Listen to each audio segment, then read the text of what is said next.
घड़ी लॻी घड़ियाल सां घड़ियाल कई घोड़ा, अड़े ॿुधी छो नथो तूं ॿोड़ा, इहा बि घड़ी तुंहिंजी घटि थई।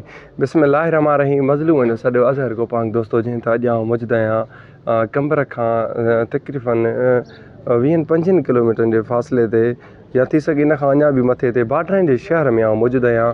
हिननि मिसकिननि जे घर जे ॿाहिरां मौजूदु आहियां दोस्तो। हीअ हिकिड़ा तमामु हिकिड़ा मिसकिन ऐं हीअ ग़रीब आहिनि। हीअ वीचारो माज़ूर आहे। हीअ तव्हां छा थियो हुयो जो बाबा?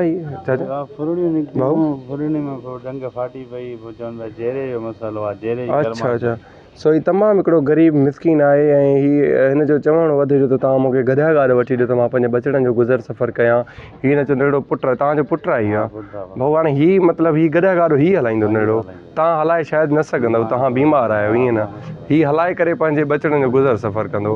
अधे जो चवणो त तव्हां मूंखे गधा गाॾ वठी ॾियो त जीअं मां पंहिंजे बचड़नि जो गुज़र सफ़र करे सघां। अलाह पाक जो नेक बानो हो, सखी इंसान हो अब्दुल हफ़ीज़ सुमरे साहिबु। उन्हनि कुझु अमानत मोकिली हुई ग़रीबनि जे लाइ। उन जी अमानत मां अॼु असीं हीअ गधा गाॾो हिन मिसकिन खे वठी ईंदो आहे।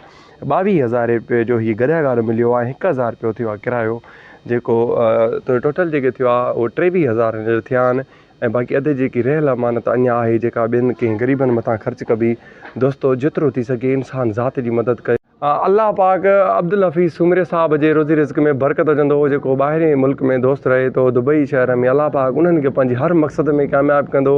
जीअं हिननि मिसकिन मथां एॾी वॾी इनायत कई आहे दोस्तो। हाणे हीअ मिसकिन जो हीअ पुटु आहे, हीअ गधा गाॾे ते पंहिंजो गुज़र सफ़र कंदो ऐं हिन जो पंहिंजो घरु हलाईंदो दोस्तो।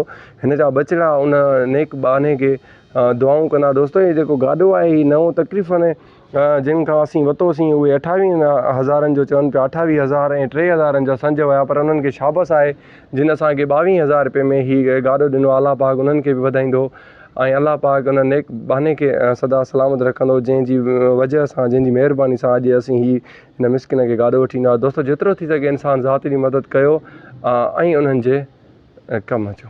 जी हे वाह महिरबानी हिननि खे, जीअं असांखे गॾा गाॾो वठी ॾिनो, असांखे वॾी हयाती ॾींदो, मालिक साईं हुननि खे वधाईंदो हर शइ में। ख़ुशि आहियां हे जेको आहे मूंखे गॾा गाॾो वठी ॾिनो। मुंहिंजा बचड़ा जेके आहिनि रोज़गारु कंदा, पेट पाले सघंदासीं असां। मां माज़ूर आहियां, माना कमु करण जहिड़ो न आहियां। अलाह उन्हनि खे वधाईंदो जंहिं मूंखे वठी ॾिनो आहे। आमीन।